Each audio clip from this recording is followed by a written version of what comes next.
Two people, same city, same age, both 25, both earning $54,000 a year.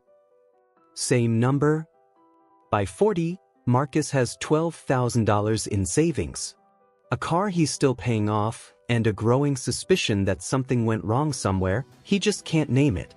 Jade has $310,000 invested, a side income, a net worth crossing $500,000, and a Tuesday afternoon where she's sitting in a coffee shop, unhurried, because she built something that doesn't require her to be anywhere she doesn't want to be. Same city, same salary, same starting point. The difference is not intelligence. The difference is not luck. The difference is not connections or inheritance or some opportunity Marcus never got. The difference is 10 decisions. 10 moments, scattered across their 20s, where Jade zigged and Marcus didn't even know there was a choice. And I want to start here, not with inspiration, not with motivation, not with a promise that everything is about to change, but with the 10 mistakes. The real ones. The ones with math behind them. The ones that are happening right now, quietly, in the financial lives of almost every person in their 20s watching this. Because the first step to doing something different is understanding exactly what you are currently doing wrong. Let's go. Mistake number 1. You treat your salary like it's your financial plan. Marcus gets his first real paycheck at 23.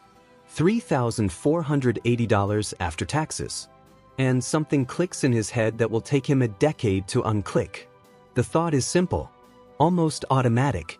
I just need to earn more. More income. More salary. Better job. Bigger title. That is the plan. That is the entire plan. Work hard, get promoted, earn more, repeat. And for a while it works. Sort of.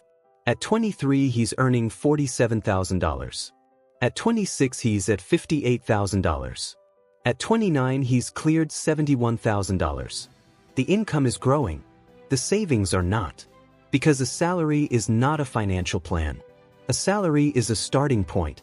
Here is the problem with building your entire financial strategy around earning more. Income without a system to capture it just produces a bigger lifestyle, not wealth. The research backs this up. A study by the National Endowment for Financial Education found that the majority of Americans living paycheck to paycheck are not low earners.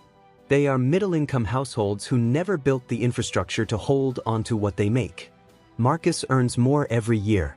Every year, his expenses find the new ceiling. The gap between income and wealth stays exactly the same. Your salary is an input. What you do with it is the strategy. Most people in their 20s never build the strategy. They just keep chasing the input. The first rule: earning more without a system to capture it is just funding a bigger lifestyle. Your salary is where wealth starts. It is not where wealth lives. Mistake number 2, you have no idea where your money actually goes. Here is a question. Without looking at your phone right now, what did you spend last month on food? Not groceries. Not restaurants. Total. All of it. Most people in their 20s cannot answer that question within $200. Marcus cannot. He knows his rent. He knows his car payment. Everything else is a blur of taps and swipes and charges that add up to a number he has never once voluntarily looked at in full. He tells himself he's not a spreadsheet person. He tells himself budgeting is for people who don't earn enough. He tells himself he'll figure it out when he has more to work with. None of that is true. What is true is this. The average American in their 20s spends $312 a month on food outside the home. $180 on subscriptions they've either forgotten about or stopped using. $260 a month on impulse purchases, things bought online between 9 p.m. and midnight. That's $752 a month. $9,024 a year. Spent on things they cannot name 2 weeks later. Jade knows exactly where her money goes. Not because she is obsessive about it. Not because she denies herself anything. But because she made one decision at 23 that Marcus never made. She looked. She sat down one Sunday afternoon, opened her bank statements for the previous 3 months, and read them like a document. Every line, every charge, every forgotten subscription, every $14.99 that had been quietly leaving her account for 2 years. She didn't feel guilty about what she found. She felt informed. And being informed is where every financial decision worth making actually starts. The second rule: you cannot optimize what you cannot see. Look at where your money goes, not to punish yourself, but to make a choice. Right now, you are making choices by default. The goal is to make them on purpose. Mistake number 3: you build your emergency fund last instead of first. At 24, Marcus has $800 in savings. That is not a financial cushion. That is a financial illusion. One car repair, one medical bill, 1 month of reduced hours. $800 is gone before the problem is solved. And here is what happens when you have no financial buffer. Every unexpected expense goes on a credit card. The credit card charges 24% interest. You pay the minimum because the full balance would break the budget. The balance grows. The interest compounds. What started as a $900 car repair is $1,400 by the time it's cleared. This is not a story about being irresponsible. This is the mechanical consequence of having no buffer between your life and your finances. Harvard researchers studying financial stress found something important. People with less than 1 month of expenses saved make worse financial decisions across every category, not because they are less capable, but because the cognitive load of financial anxiety actively reduces the brain's ability to think long-term. When you are worried about this week, you cannot plan for this decade. The emergency fund is not boring. The emergency fund is the foundation that makes every other financial decision possible. Jade built hers first. Before investing, before side income, before anything. 3 months of expenses. $8,400. Sitting in a high-yield savings account earning 4.5%, not in a checking account earning nothing. She built it over 11 months. She never touched it. And because she never needed to touch it, she never went into debt to cover life. And because she never went into debt, her money compounded forward instead of backward. The third rule: the emergency fund is not a luxury for when you have extra money. It is the infrastructure that protects everything else you are trying to build. Build it first. Build it deliberately. Keep it somewhere it earns something. Mistake number 4: you use debt to fund your lifestyle. Marcus has 3 credit cards. Combined balance, $11,200. He is not in denial about it. He knows it's there. He thinks about it regularly, usually at 11 p.m., in that particular kind of quiet that makes financial anxiety louder. But here is what he does not fully understand. That $11,200 at an average interest rate of 22% is costing him $2,464 a year. Not in purchases. In interest alone. $205 a month leaving his account and producing nothing. No asset. No equity. No return. Just the cost of money he already spent on things he may not even own anymore. And because he pays the minimum, $280 a month, he will be paying off debt he accumulated at 24 when he is 31. 7 years. This is the mechanics of lifestyle debt. You borrow against your future income to fund your present lifestyle. And every dollar you pay in interest is a dollar that cannot compound in an investment account. It is the direct opposite of wealth building. It is wealth destruction dressed up as convenience. Jade carried 1 credit card. She used it for everything and paid it in full every month. 0 interest. Full credit score benefits. 0 lifestyle debt. The difference between those 2 approaches, over 10 years, is not just the debt. It is the $24,640 in interest Marcus paid, and the $24,640 Jade invested instead. At 10% average annual return over 10 years, that is $63,000. The credit card balance didn't just cost Marcus $11,200. It cost him $63,000. The fourth rule: debt used to fund a lifestyle you cannot afford is not a financial tool. It is a tax on your future self. Pay it off in order of interest rate, highest first. Then stay out. The only debt worth carrying in your 20s is debt attached to an asset that grows. Mistake number 5. You ignore your credit score until you need it. At 27, Marcus tries to get a mortgage. He is denied. Not because he earns too little. Because his credit score is 611. Late payment from 2021. A card he forgot to close. A hard inquiry from a car dealership he visited twice. A credit utilization rate sitting at 74% because his balances are high relative to his limits. None of these felt like decisions at the time. All of them were. A credit score is not just a number that gets you a mortgage. It is the price you pay for every dollar you ever borrow. The difference between a 620 credit score and a 760 credit score on a $300,000 30-year mortgage is approximately $87,000 in total interest paid. The same house, the same bank, the same loan, $87,000 more because of a number he ignored in his 20s. Jade treated her credit score like a financial asset in her mid-20s. She kept her utilization below 20%. She set every bill to autopay so she never missed a payment. She kept her oldest card open even when she stopped using it. She checked her report annually and disputed 2 errors she found. At 27, her score was 771. When she needed leverage, when she needed the bank's money to acquire an asset, the bank said yes. At the best rate available. The 5th rule. Your credit score is not a report card. It is a financial instrument. The time to build it is before you need it. By the time you are standing in front of a lender is already too late to start. Mistake number 6. You don't invest because you think you need more money first. Marcus knows he should invest. He has known since he was 22. He will start when he has $5,000 saved. Then when he has $10,000. Then when the market settles down. Then when he understands it better. Then when things are less uncertain. He is 29. He has not started. And here is what that waiting has cost him. If Marcus had invested $200 a month starting at 22, just $200, the cost of 2 dinners out, at a 10% average annual return, he would have $45,000 by 29. Instead, he has been waiting for the right moment for 7 years. The right moment was 7 years ago. The second right moment is today. Jade started at 22 with $150 a month into a simple S&P 500 index fund. She did not time the market. She did not pick individual stocks. She did not wait until she understood everything. She started with what she had, increased the amount every time her income grew, and did not touch it.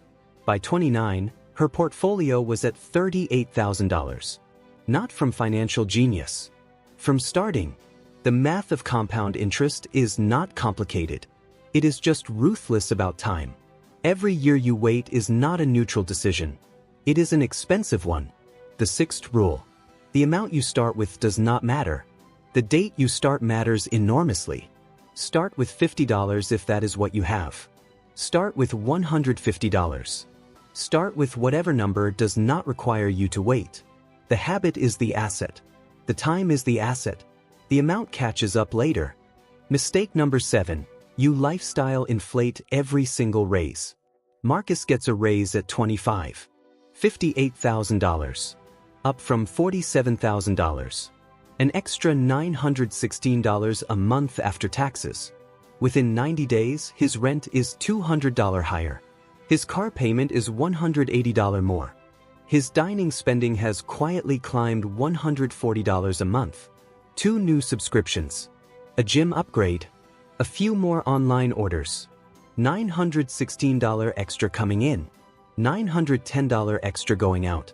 Net improvement to his financial position. $6 a month. He does not notice this. Nobody does when they're inside it. Every upgrade felt earned. Every upgrade felt reasonable. None of them felt like a decision that would follow him for 15 years. But this is the compound cost of lifestyle inflation, not what it costs you in the month you do it, but what it costs you across every raise, every promotion, every income increase you will ever receive in your 20s. Say Marcus receives 5 raises between 23 and 33. His income goes from $47,000 to $91,000. That is $44,000 more per year. A real, significant increase. And he has almost nothing to show for it financially. Because every raise funded a bigger life, not a bigger future. Jade had a rule she made at 23 and never broke. Every raise, every single one, got split. 50% to lifestyle. 50% to investments and savings. That was it. No complicated system. No spreadsheet. Just a rule she kept. By 33, that rule had directed over $60,000 into her investment accounts that Marcus's money never reached. The 7th rule. When your income grows, your savings rate should grow first. Before the apartment upgrade. Before the car. Before anything. Split every raise in half. Half to life, half to wealth, and do it automatically before the lifestyle has a chance to expand to fill the space. Mistake number 8. You have no idea what a net worth statement is. Ask Marcus what he is worth. He'll tell you what he earns. These are not the same thing. Net worth is the number that actually tells you where you are financially. Everything you own, minus everything you owe. That number, updated regularly, tracked honestly, is the only real measure of financial progress. Most people in their 20s have never calculated it. Not because they're hiding from it. Because nobody told them it existed. At 28, Marcus has a car worth $14,000, but he owes $9,000 on it. Net, $5,000. A checking account with $1,800. A savings account with $2,200. A 401k with $8,400. Credit card debt of $11,200. Student loan balance of $23,000. His net worth, negative $16,800. He is 28. He has been working for 5 years. And his financial position is $16,800 below zero. That is not a judgment. That is information. And information is the only thing that makes change possible. Jade calculated her net worth for the first time at 23.